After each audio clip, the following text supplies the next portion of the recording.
The camera lingers on my face, catching the slight shimmer of moisture in my eyes.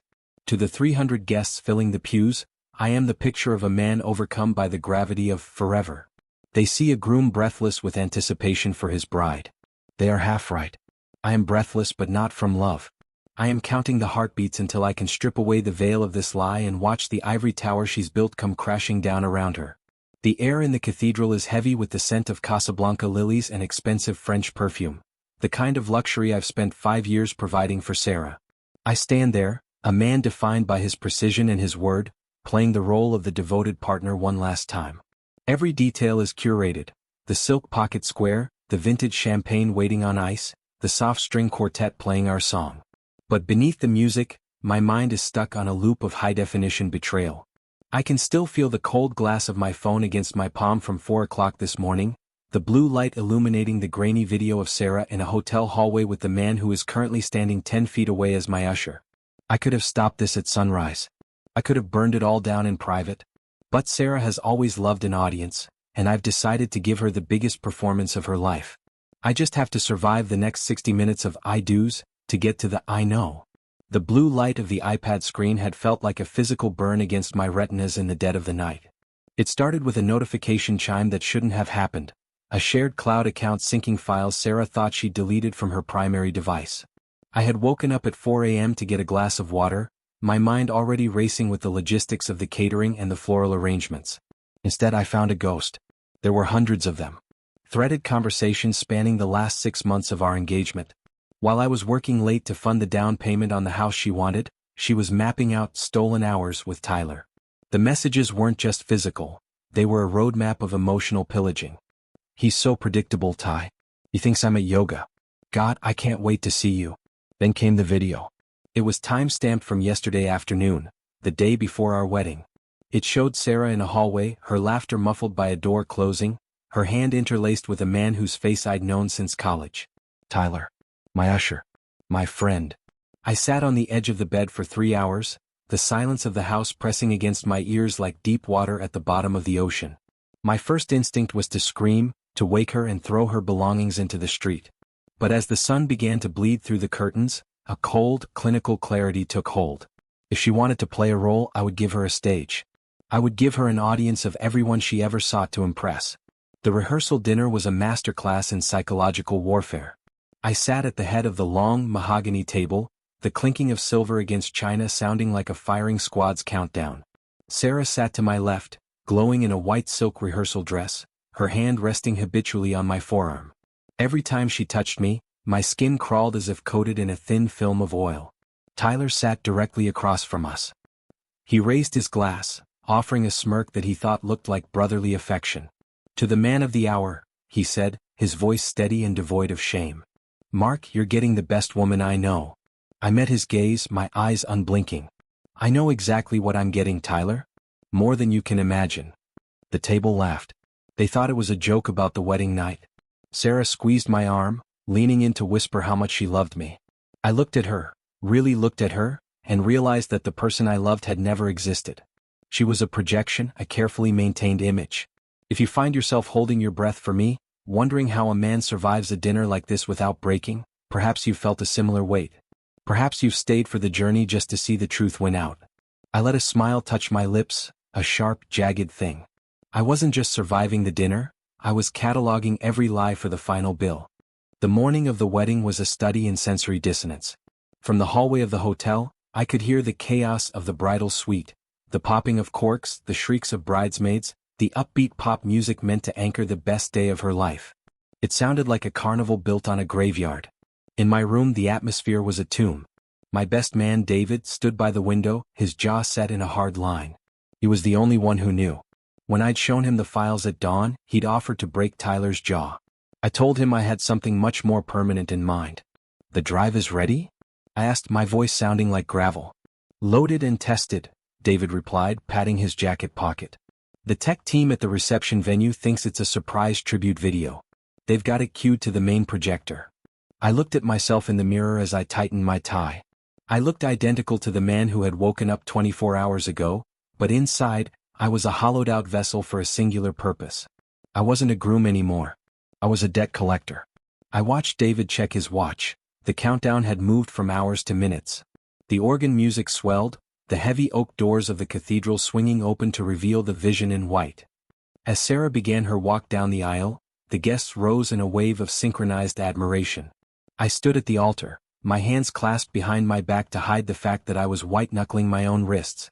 I watched her through the lens of a forensic scientist. I saw the way she tilted her head to catch the light, the practiced tremble of her bouquet, the way she mimicked the vulnerability of a woman about to commit her life to one man. It was a flawless performance. Behind her, Tyler walked in his usher's position, his chest puffed out, enjoying the reflected glory of the lie. As she reached me, her father placed her hand in mine. Her palm was warm. Mine was ice. She whispered, "I'm so happy," and for a split second I wondered if she actually believed her own myth. She looked at me with those wide, tear-filled eyes, and I realized she didn't just want my life. She wanted the world to see her as the hero of a story she was currently burning to the ground. The priest's voice droned on about the sanctity of the union, about two becoming one, about a bond that no man should put asunder. Every word felt like a slap. When it came time for the vows, Sarah went first. She spoke about honesty being the bedrock of our future. She spoke about loyalty, as if the word didn't turn to ash in her mouth. Then it was my turn. "I, Mark, take you, Sarah?" My voice caught. The guests leaned in, their faces softening with what they thought was overwhelming emotion. They saw my hand begin to shake as I held the ring. They thought it was the weight of the moment. It was actually the sheer, kinetic force of the rage I was vibrating with, a physical struggle to keep from laughing at the absurdity of the scene. "I promise to be faithful to you," I said, the irony thick enough to choke on. I slid the gold band onto her finger, a shackle of my own design. I had said the words, but they weren't a promise to her. They were the final ritual required to get her to the reception. The legalities were yet to come, and the price of this ceremony was about to be invoiced in full.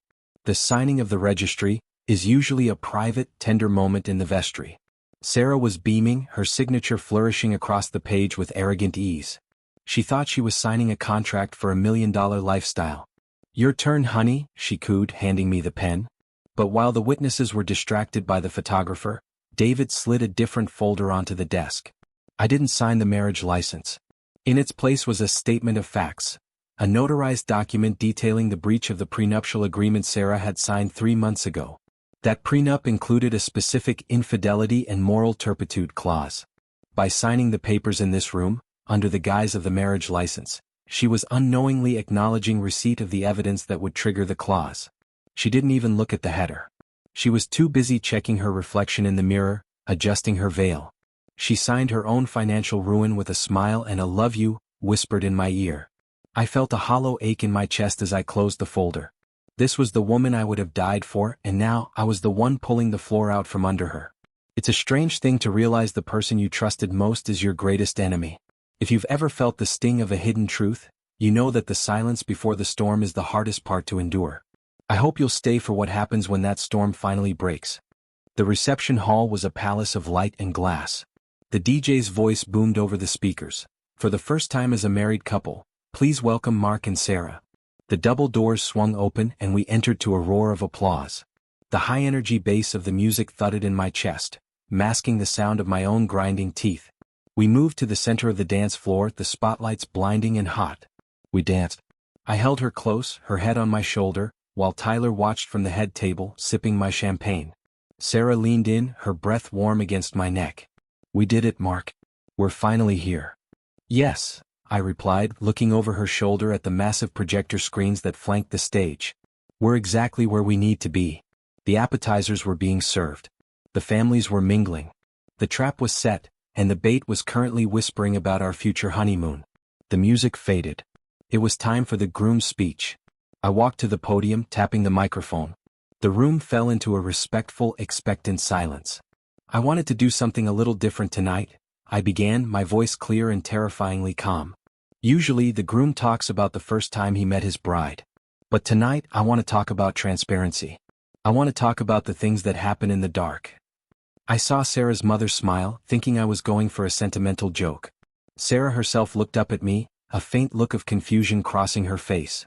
"I've spent 5 years building a life based on a certain set of values," I continued. "And Sarah has spent the last year showing me what those values are truly worth. To help you all understand the depth of our connection, I've prepared a small tribute. David, if you would. I stepped back and gestured to the screens. The lights dimmed. The first image wasn't of us. It was a high-resolution screenshot of a text message. He's asleep. Come over. I need you. A confused murmur rippled through the room. Then the video started.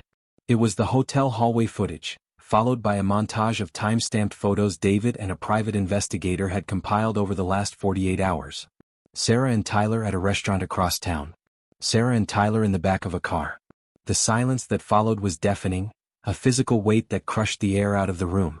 Then came the first gasp. Then Sarah's father stood up, his face turning a violent shade of purple. Sarah went pale, her mouth opening but no sound coming out. She looked at me, then at the screen, then at Tyler. Tyler tried to stand, tried to make for the exit, but the guests in his row refused to move, their eyes fixed on him with a mixture of horror and disgust. The wedding is over, I said into the microphone, my voice echoing off the walls. And Sarah, the house? It's already back in my name. The bill for this evening? That's being sent to your office on Monday.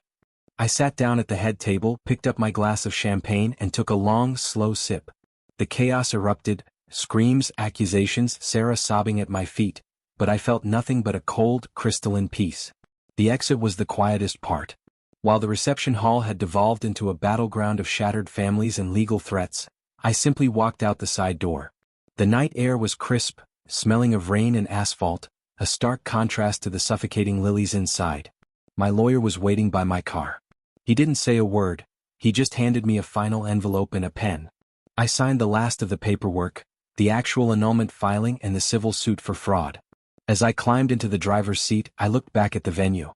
The lights were still twinkling, the dream wedding still glowing from the outside, even though the inside was in ashes. I realized then that I wasn't the same man who had woken up yesterday. That man was dead, buried under the weight of 1,000 lies. But as I pulled out of the parking lot and onto the open road, I took a breath. A real, deep breath that didn't catch in my throat. The forever they saw at the altar was gone, but for the first time in a long time, the future actually belonged to me. I drove into the dark, leaving the nightmare, and the woman who created it, in the rearview mirror.